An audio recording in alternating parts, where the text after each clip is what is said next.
time for our Monday Night Raw review, and we open this Raw with everybody's favorite prom couple, The Authority. Yeah, Triple H, Stephanie McMahon, Kane, Randy Orton, and Seth Rollins all open this show. And this is where we get the Triple H plugs of the network. He says, oh, you can see SummerSlam on the WWE Network for just $9.99. It could be the biggest SummerSlam in history. They're going to have Chris Jericho versus Bray Wyatt, and you can see it on the WWE Network for just $9.99. He just goes through every big match that they have. And eventually he says that tonight we're going to have a Beat the Clock challenge between Dean Ambrose and Seth Rollins, where the winner gets to pick a stipulation for their SummerSlam match. Rollins will face Rob Van Dam, and Ambrose will face Alberto Del Rio. And then Stephanie grabbed the mic, and she got the nuclear heat of the night, hands down. And she said that she had a contract signing with Brie Bella tonight. Triple H reminds us that we can see their match at SummerSlam on August, I want to say 17th. That's weird. They didn't say the date very much, did they? But yeah, anyway, he said that we can see the Brie Bella versus Stephanie McMahon match at SummerSlam on the network for $9.99. And Stephanie threatens to put Brie in a hospital bed next to her husband, Daniel Bryan. Triple H plugs Lesnar Cena and does the whole $9.99 shtick. Orton takes the mic, talks about how he's going to decimate Roman Reigns at SummerSlam, and then Roman Reigns' music hits. He comes out and challenges Randy Orton. Triple H says, yeah, you're going to get Randy Orton at SummerSlam, but for tonight, Reigns is going to be facing a demon. Specifically, obviously, the Demon Kane, and it is going to be a last man standing match, and it starts now. Yeah, I loved what Roman Reigns had to say about it, too. You know, again, building off of Triple H's snarkiness, saying, well, so, you know, since you love advertising, I got a great deal for you. I'm going to come down there, I'm going to beat Randy Orton's ass for free. Yeah, so, that was good. I like that. That was great. As far as the, I guess we could segue into the actual match now, right? Because you covered pretty much everything in the opening segment. I have nothing to really add to that. Yep. So we got Kane versus Roman Reigns last man standing. Not really much to say about this either. I feel like because it was a TV last man standing match, and you know they're not going to go all out like they do for pay-per-view, which, if I'm to be honest, even though I didn't have any heat tonight, it always does annoy me. On very rare occasions, I feel like it can work. For example, when you want to open up the new year, or it's an anniversary show, you know, those kinds of exceptions. But this is just another run-of-the-mill Raw, and I don't like that they have matches like this on TV, and this is well, at least in recent memory, this past year, that they've done a last man standing match on TV, because I remember Bray Wyatt versus, I think it was Jimmy Uso on SmackDown. And so it wasn't bad. Yeah, and that was like, 3 or not even 4 months ago. Exactly. So I'm not really liking what I'm hoping isn't going to become a trend of matches like this just being freely given away on TV, even though, you know, the quality is going to be significantly different. That said, considering this was on TV, this wasn't bad. I like the use of the environment. Kane had his strong moments. You know, he caned Reigns a couple times at one point, choke slammed him through a table, but Reigns, of course, is too OP.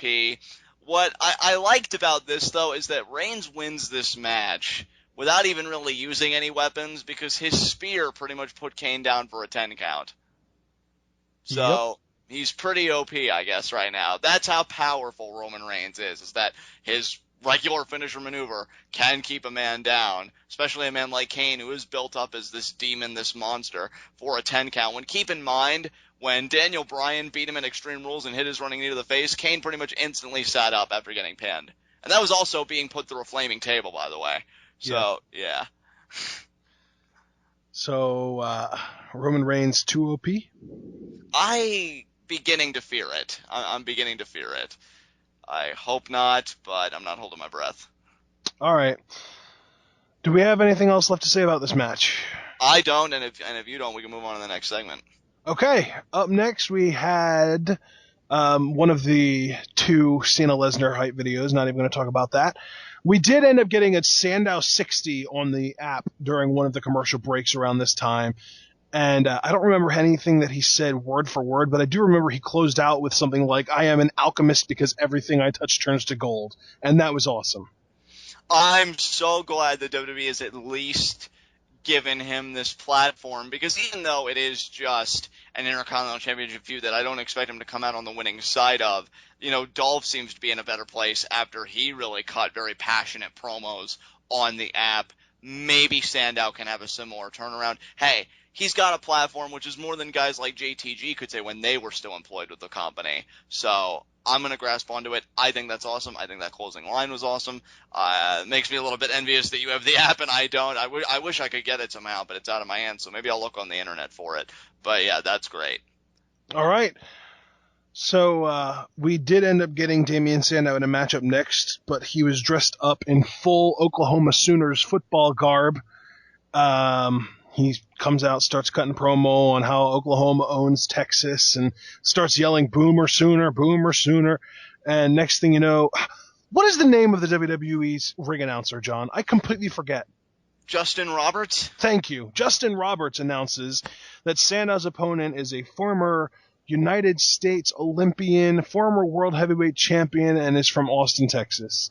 And I had no clue who he was talking about, because the Olympic line made me think, what, Kurt Angle? And then the whole former world champion line. But then the Texas thing, I was like, what? Kurt Angle's from Pittsburgh. What's going on right now? It was Mark freaking Henry. He's back. Yes, Mark Henry is back. And long story short, he squashes Sandow like a bug here. Well, he comes out in Texas Longhorn shirt, and he starts throwing up the horns. Yes. One thing I will say about this match, I do like how both the babyface and Leo respectively played to their crowd. Sandow being the rivalry team, dressed in that garb. Henry, of course, supporting the home team. So that created a great dynamic. Of course, not explored for very long because, again, Mark Henry squashes Sandow, catches him, and then he kind of poses for the crowd in each direction before drilling him with the world's strongest slam.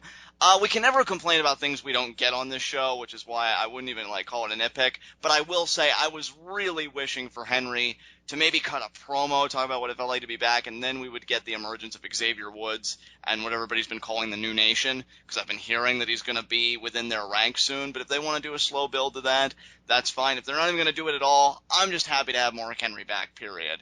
And hopefully he can have a bit of a longer run this time. Yeah, it's good to have him back, although it's unfortunate because it looks like he's actually put on quite a bit of weight. Yeah, you and I were discussing that when he came out. It's so funny because Big Show's really slimmed down. And guys, if you haven't seen the new Big Show, surf the internet for photos, because Ashton showed me one. He has really gotten in shape, and he's been doing live events, so I can't wait for the final unveiling when he's on TV, because I don't even know if he'll get in even more shape by that point. But my God, does he look beastly. And Mark Henry, yeah, he did pack on a few pounds, but you know what? If he just brings back that angry demeanor, if he just is Mark Henry, I won't mind. He'll probably be doing squash matches for most of his return, and then hopefully he gets in some kind of program soon. Yeah. I'm worried because he went against Sandow, so he's probably babyface. Yeah, I know. But if he joins up with Woods, maybe, I don't know. Yeah. Again, he should be babyface, though, if that's the case. Because we talked about that. That was actually your heat of the night, that you were afraid that they were going to be put into this heel corner for reasons that they should be justified for being baby faces, but the commentators would analyze and try and, make them into bad guys. Specifically JBL. Yes. So. All right. So up next, we had a backstage segment. Adam Rose and his Rose Buds talking about some kind of a magic mirror that if you look into it, it shows you the evil version of yourself or the complete opposite of yourself or something like that. I don't know. And he looks into it and he just sees himself wearing a suit with paperwork in his hand. And it was pretty lame. I was hoping that it would be Leo Kruger staring back at him, but no. That would have been a great opportunity. Or you know what, Ashton, because he can pull off really any character, I hope that's kind of a foreshadowing for things to come if they're not going to give him time under this gimmick. I don't know, maybe he has a partying accident. Sell out to the Authority. Or sell out to the Authority, and yeah, he dons that suit. Because I'll tell you what, I mean, watching NXT this past week, with him versus Tyson Kidd, and really what was a solid match that I enjoyed, mainly because, again, Adam Rose got time. I'm just like, man, I want to see that on main TV. And you know what? If it takes him selling out to get it, well then, yeah, I can buy into that.